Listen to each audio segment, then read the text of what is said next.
சுயம் சேனல் நேயர்களுக்கு உங்கள் சபரிநாதனின் அன்பு வணக்கங்கள். நான் படித்ததில் ஒரு சிறப்பான பகுதியை உங்களோடு பகிர்ந்து கொள்கிறேன். ஸ்ரீ ராமகிருஷ்ண பரமஹம்சருக்கும் சுவாமி விவேகானந்தருக்கும் நடைபெற்ற ஒரு ஆழமான உரையாடலை இப்போது பார்ப்போம். உங்கள் பல சந்தேகங்களுக்கு இதில் தீர்வு ஒளிந்திருக்கக்கூடும். பல வரிகள் மிக மிக ஆழமான பரந்த பொருளை கொண்டவை. சுவாமி விவேகானந்தர் ராமகிருஷ்ணரிடம் கேட்ட கேள்வி: நாம் ஏன் எப்போதும் மகிழ்ச்சி இல்லாமல் இருக்கிறோம்? அதற்கு ராமகிருஷ்ண பரமஹம்சரின் பதில்: துன்பத்தையே நினைத்து கற்பனை செய்து கொண்டிருப்பது உன் வழக்கமாகிவிட்டது. அதனால் உன்னால் மகிழ்ச்சியுடன் இருக்க முடியவில்லை. சுவாமி விவேகானந்தரின் கேள்வி: நல்லவர்களுக்கு மட்டும் எப்போதும் துன்பம் ஏன்? ராமகிருஷ்ண பரமஹம்சரின் பதில்: உரசாமல் வைரத்தை பட்டை தீட்ட முடியாது. நெருப்பில் இடாமல் தங்கத்தை தூய்மைப்படுத்த முடியாது. நல்லவர்கள் சோதனைக்குள்ளாவார்கள், ஆனால் அவர்கள் பாதிப்புக்குள்ளாக மாட்டார்கள். அந்த சோதனையின் மூலம் அவர்கள் மேன்மை அடைவார்களே தவிர கீழே செல்ல மாட்டார்கள். By experience their life becomes better, not bitter.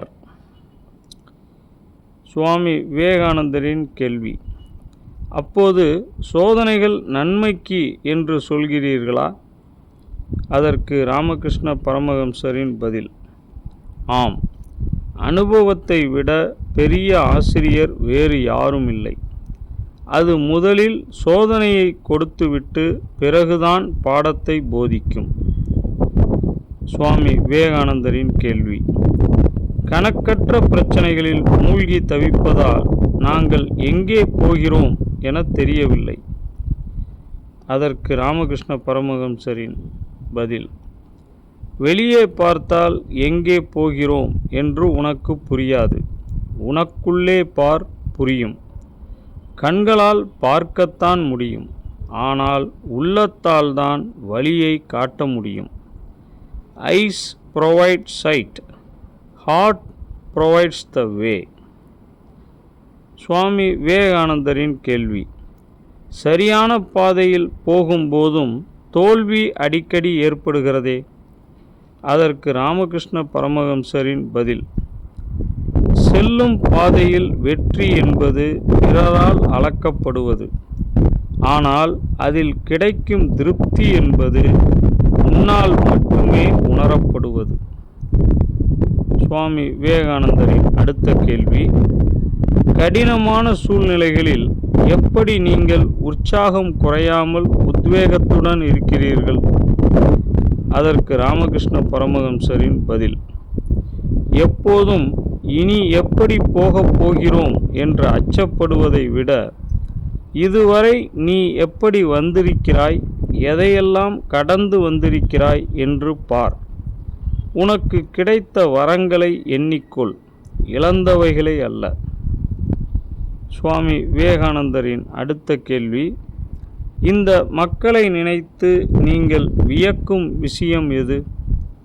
அதற்கு ராமகிருஷ்ண பரமஹம்சரின் பதில்: மக்கள் துன்பப்படும் போது எனக்கு ஏன், என்னை மட்டும் ஏன் என்று கேட்கிறார்கள். ஆனால் இன்பத்தின் போது மக்கள் அந்த கேள்வியை கேட்பதில்லை. அதை நினைத்துத்தான் வியக்கிறேன். சுவாமி விவேகானந்தரின் அடுத்த கேள்வி: வாழ்க்கையில் மிக சிறந்தவைகளை நான் அடைவது எப்படி? ராமகிருஷ்ணரின் பதில்: உன் கடந்த காலத்தை வருத்தமின்றி ஏற்றுக்கொள். நிகழ்காலத்தை நம்பிக்கையோடு கைக்கொள். எதிர்காலத்தை அச்சமின்றி எதிர்நோக்கு. இதுவே வாழ்க்கையில் சிறந்தவைகளை பெற கடைபிடிக்க வேண்டிய நியதி. சுவாமி விவேகானந்தரின் கடைசி கேள்வி: சில நேரங்களில் என்னுடைய பிரார்த்தனைகளை இறைவன் கேட்கவில்லையோ என்று தோன்றுகிறது. அதற்கு ராமகிருஷ்ணரின் பதில்: கேட்கப்படாத பிரார்த்தனைகள் என்று எதுவுமே இல்லை. There are no unanswered prayers. அச்சத்தை விடு, நம்பிக்கை கொள். வாழ்க்கை என்பது தீர்வு காணப்பட வேண்டிய ஒரு புதிர்தானே தவிர பிரச்சனை அல்ல. எப்படி வாழ வேண்டும் என்று மட்டும் நாம் அறிந்து கொண்டால் வாழ்க்கை மிக மிக இனிமையாக மாறிவிடும். என்னை நம்பு. இத்துடன் அவர்களது உரையாடல் முடிகிறது. மேலும் ஒரு சிறப்பான பதிவில் சந்திப்போம். நன்றி, வணக்கம்.